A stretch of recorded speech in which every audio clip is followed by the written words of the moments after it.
Hi. Okay. Please forgive me for my tardiness. It has been an evening and it is an interesting teacher for this four agreement study. So we are recording. I got my presentation up and ready. I see a couple people here live with me. A few reached out and said they couldn't make it live, but they would watch the recording. So that's great. Um, For those of you who are here, hello, thank you so much for joining me. I know sometimes evening times can be difficult. I thought this might be the best time for parents after kids go to bed. My child decided not to go to sleep at the right time tonight. So, um, if this time doesn't actually work the best for you and you think maybe a lunchtime during the day would be better, let me know because I'm considering just doing them during the lunchtime hour. Okay, so welcome. Welcome to the Four Agreements book study. I'm Emily Rose Heyer. I'm a mind body coach for moms and all parents, really.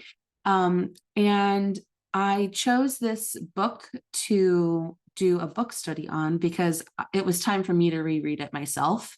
And I thought, why not invite some other parents along with me? So I have just a few slides here. And for this week, it's really more of an introduction and talking about some of the concepts in the book, getting to know you and how you know the book. And then we'll go into the actual content in the following weeks after we've read through those chapters. So a little bit about me. You probably already know me if you are joining this book study, or maybe you're new. I am a certified integrative mind body coach. I was certified in the beginning of 2019, which happened to be the year I became a wife and a mom to my little boy, Corey, who is now 4.5, a little older than 4.5. And I'm now expecting a second baby due July 1st. I'm also a graphic designer and I help create brand design for my fellow coaches and practitioners. I'm a massage therapist and Reiki practitioner. I don't do a lot of that much anymore, but I still love it. I'm a former corporate HR manager, dancer, artist, crochet enthusiast, and I'm originally from Texas. And I moved up to Vermont with my husband and my son to create the lifestyle that we really love. I am not about the Texas heat. I was born and raised in Texas, but I needed an escape.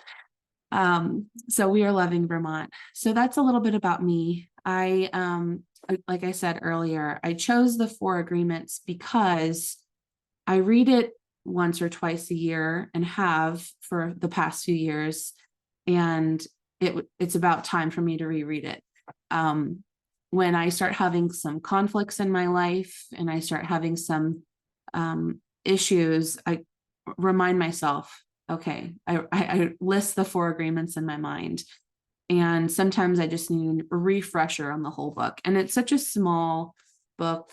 It's easy to read. It's something that I can pull out and even just read a chapter on to refresh. And I just recommend it to everyone. I feel like it's universal. But now that I'm a parent and I'm really focusing my coaching on parents, I think this is a great book to read for yourself, but also to integrate into your parenting. So for those of you who are here and are able to chat in the box, I'd love to know if you've already read this, and what it did for you. So like I mentioned, this book is not written for parents, but it really does make a difference as a parent when you're raising up your kids. And if you're in that stage of parenting where you're planning to become a parent, this is a great book because you need to reparent yourself as you're parenting your children. Those of you who have older children, I'm sure you know that you would agree that it is a lot about uncovering your old belief systems and not passing down the stuff that you don't want to your children. You really want to start fresh And sometimes that can be really difficult because you find yourself saying the things that your parents said to you that you don't agree with, but yet you're doing it to your kids. You're repeating the cycles. And sometimes you're like, whoa, where did that come from? And it can be really daunting and hard to break those habits. So that's where I come in. Yes. So Christina says, I have read this book a few times too. I keep rereading it because it is so good. Yes. I think pretty much everyone that I've talked to that has read it rereads it on a regular basis because it is so hard to forget or to remember. It's easy to forget while you're in the thick of it, when you're in life. So that's where I really want to focus my energy with coaching parents in particular, is to help you rewire some of those habits to reparent yourself so that you can be the parent that you really, really want to be and have the relationship with your children that lasts throughout their adulthood. I think as new parents, we tend to think about what we're in right now, the present moment, which is great, but we also need to think about what happens when they're going off and creating their own families. Are they going to still want us around? Are they going to be in therapy recovering from their childhood?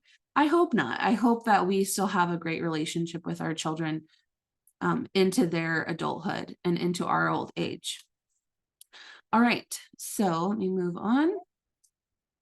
All right, so have you ever read the book? What did you get out of it? What would you like to get out of this book study? If you can chat, I know Teresa, you said you're driving, but something to think about. If you've signed up for this, what is your actual goal? What do you really want to get out of it? I didn't have these questions in the workbook. I thought of this earlier today. I really want to know, if you're watching the replay, it would be helpful for me if you send me an email and let me know, what is your goal when you signed up for this book study? Especially if you've already read the book, what are you thinking that you would like to get out of it from this parenting perspective? All right, so moving on. The Dream of the Planet. There was, okay, so Teresa says, learn any tidbits from others. Great. Yeah, and that's why I really wanted to invite other parents along with this. Like, I wanted to just do a YouTube video series on this, on just my own perspective on reading this book as a parent now.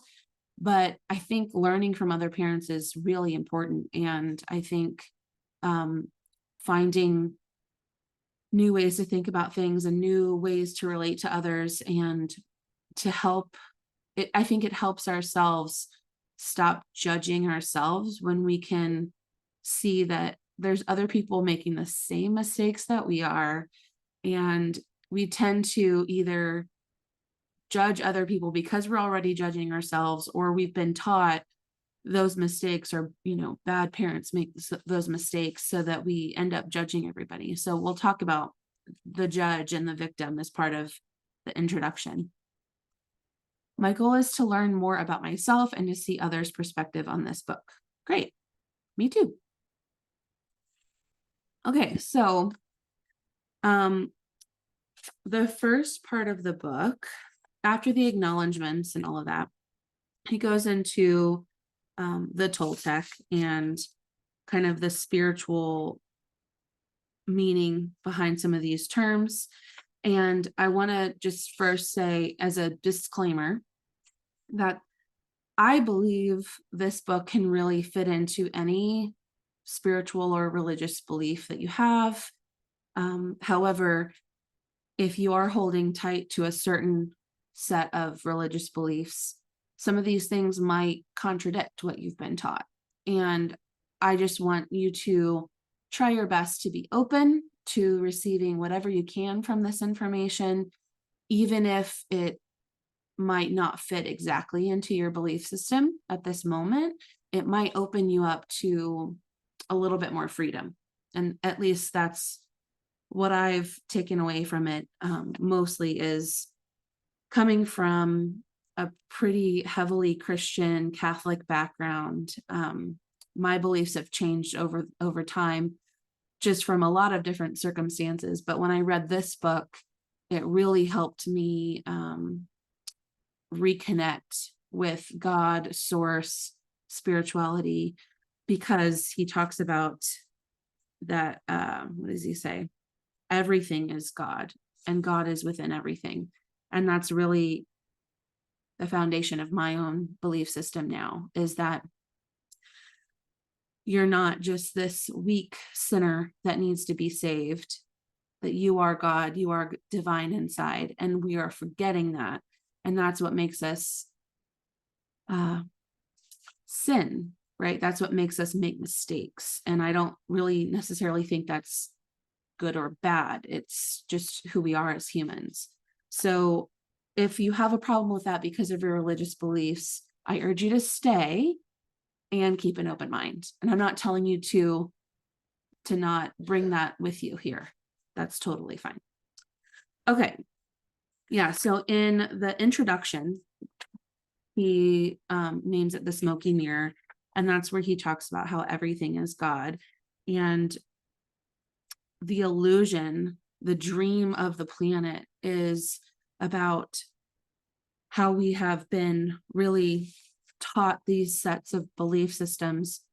I mean, really in utero, but as we're born, we're brought into whatever belief system our family has and in our society. And that is the dream. It's this illusion. Who knows if what you've been taught is really real, if it's the truth. Is there one universal truth, or is it open to interpretation? And again, that really has helped me be more open to spirituality and be more open to connecting to a higher power and a higher source, is believing that I can just be open. I don't have to know everything right now. I can be open to changing my belief systems. I have that power. That power gives me freedom.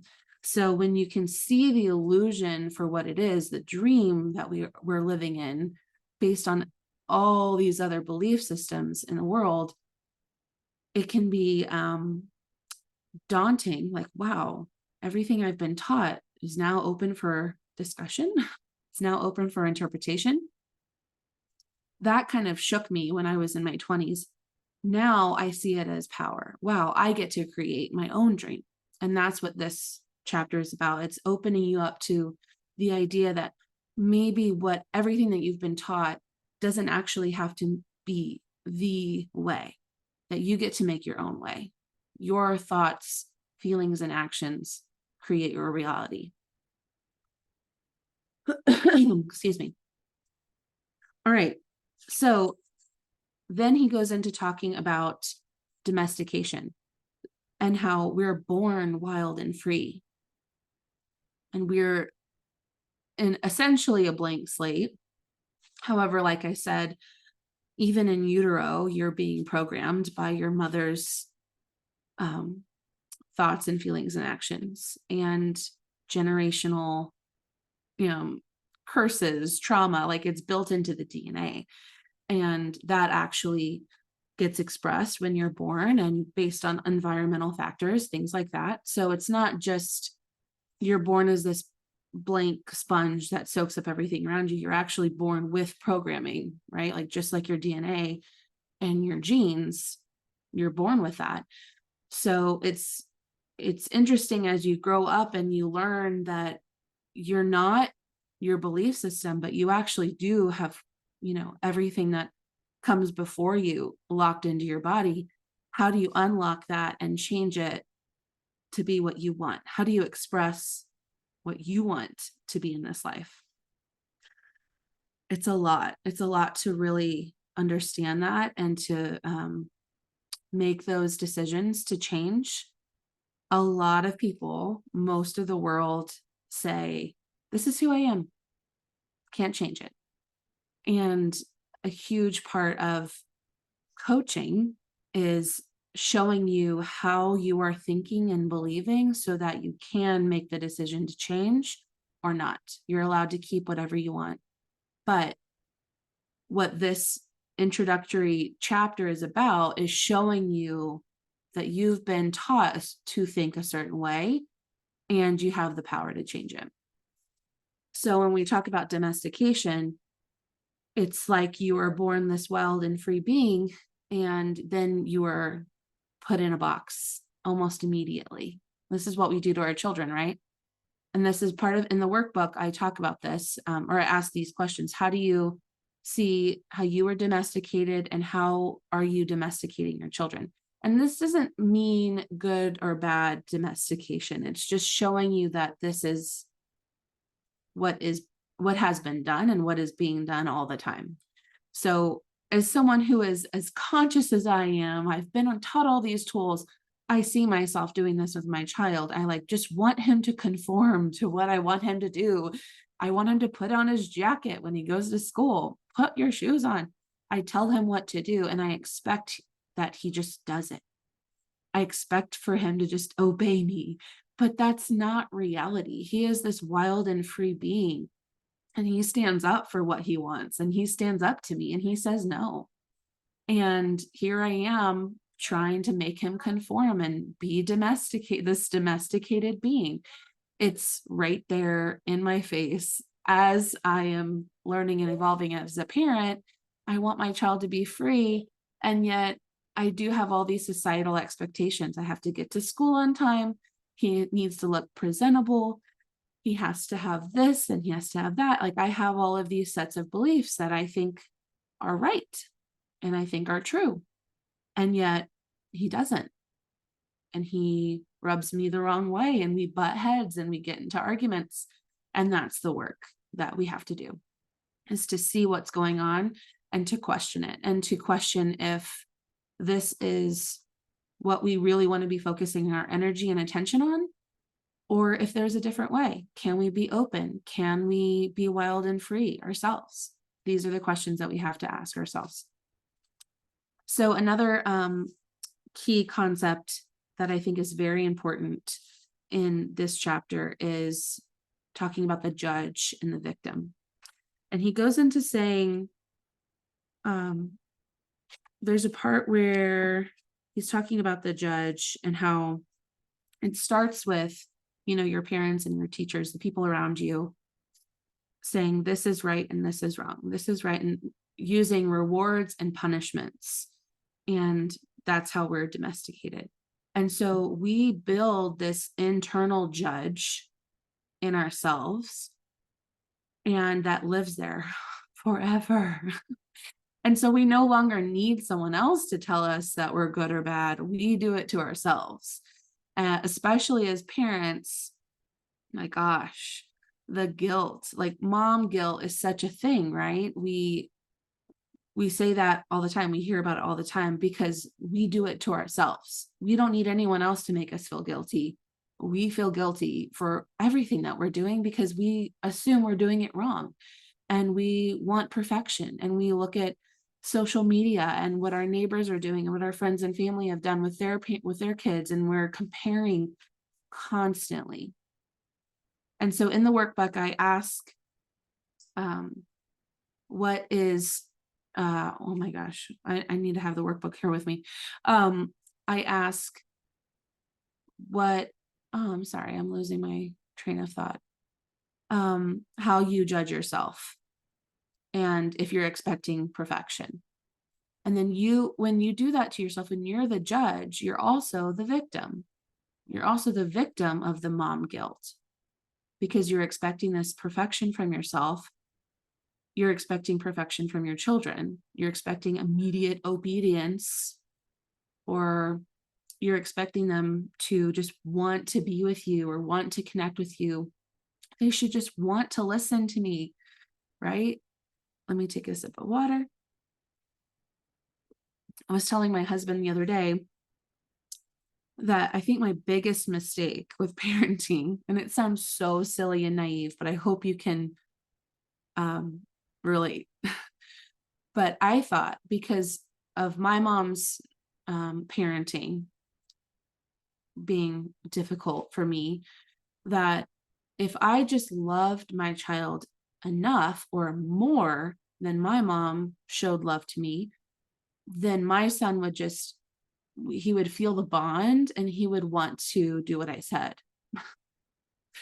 It sounds so silly saying it out loud, but I thought that my son and I would have the best bond and relationship because I would be a better mother. So then I would have a well-behaved child. I know, go ahead and laugh. But obviously, we all know that that's not reality. You can do your damnedest to be the best parent you possibly can, and your child is still their own person who fights being domesticated. Some children, like mine, are more powerful in their free will. They're spicy. They will probably be amazing leaders one day. Some kids are a little bit more docile and shy and go with the flow. That's great. I'm hoping maybe the second one might be like that. But my first son definitely has fought against every plan I've ever made and has been the greatest teacher with showing me these 4 agreements. So if you've been in that situation where you expect perfection and then you're constantly judging yourself and your children, and your partners, that's a whole other topic, but then you become the victim of them not doing the things that are right, or you not doing the things that are right in your belief system. So these first couple chapters are really about showing you that everything that you've been thinking is right and true is up for discussion. You need to question everything. You need to question all of your beliefs and where they came from, so that you can believe what you want to believe. Be conscious of what you're believing so that you can have a better experience. All right.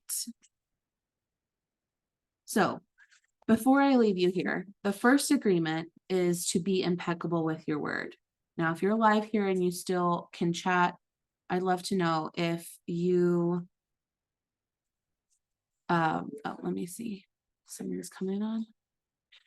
I'd love to know what your thoughts are on be impeccable with your word. This is part of your workbook, and we're going to talk about it next week. We're going to review this week 1's work in the workbook at the beginning of the next call. But since you've already read it here, I'd love to know what you think. For me, being impeccable with your word has actually been quite difficult because I am a recovering people pleaser. And I have made lots of promises to people over my lifetime of being a people pleaser to show them that I'm worthy and be there for everybody else. But now, so in the past, I would have said, of course, I do what I say I'm going to do. I show up for people. I'm the best friend that could ever be. I do these amazing things for people, and I show up. And I say what I'm going to do. I do what I said I was going to do. Sorry, it's getting late. But now as a parent, I've been shown many, many times over the past few years how I have not been impeccable with my word to myself. And I need to refocus that so that I can be the parent I want to be, who is healthy, who is disciplined, who takes care of herself and shows up for herself. That way I'm an example of what that's like for my children. How many women in their middle age are now with, adult children going off to college? Like, who am I? What do I do now? Who am I on the inside? I never really knew. I gave up my full self for my children. And so I really take this first agreement as, especially as moms, to do what you say you're going to do for yourself as well as for your children, and to show your children what it means to be impeccable. So small examples for me when I'm taking Corey to school. I'm going to mute you, Christina. And Corey's like, I don't want to go to school today. I remind him that we signed up for school at this time on these days, and we need to show up and do what we say we're going to get. Well, do what we said we were going to do. Also, when I tell him, okay, we're going to go to the library after school, and then I don't feel like going to the library and I want to just say, screw that, we're just going to go home. I need to be impeccable with my word and show him that I am going to show up and follow through with the plan. Of course, things have to change when they have to change, but that's my interpretation of this agreement in my parenting, is showing up for myself and showing up for my family, and not going back on my word, not going back on my promises. Also, speaking words to other people is so powerful.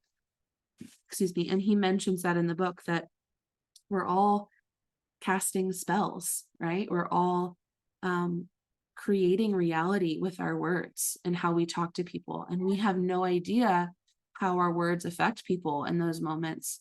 So really slowing down and pausing before you speak to yourself and to other people is so important. Your word is very powerful, especially when you have the emotion and frequency behind it. Your word is everything. So being impeccable with your word means a lot. All right, so I am going to end this tonight as just our introductory call and leave you with the questions in the workbook to answer. I hope you can get through chapter 1, or I think it's chapter 2 on the first agreement. Let me see. Yeah. Get through chapter 2, the first agreement, be impeccable with your word. We'll review your answers on the next call. You can come up for coaching if you have a question and you're trying to work through something. We can discuss it. And then we'll continue with the rest of the series in that order. Read through the next chapter, come back to the next call with discussion about it. So I hope you are excited and ready for this journey. I know I am. Again, if you're watching the replay today and you think that we should have more of a daytime hour for this, let me know. If you really like this evening time, let me know, but I'm open to changing. This is not set in stone. So, alrighty, I'm going to stop sharing. Okay. Thank you so much for joining me tonight, guys. We will see you at the next call. All right. Bye-bye.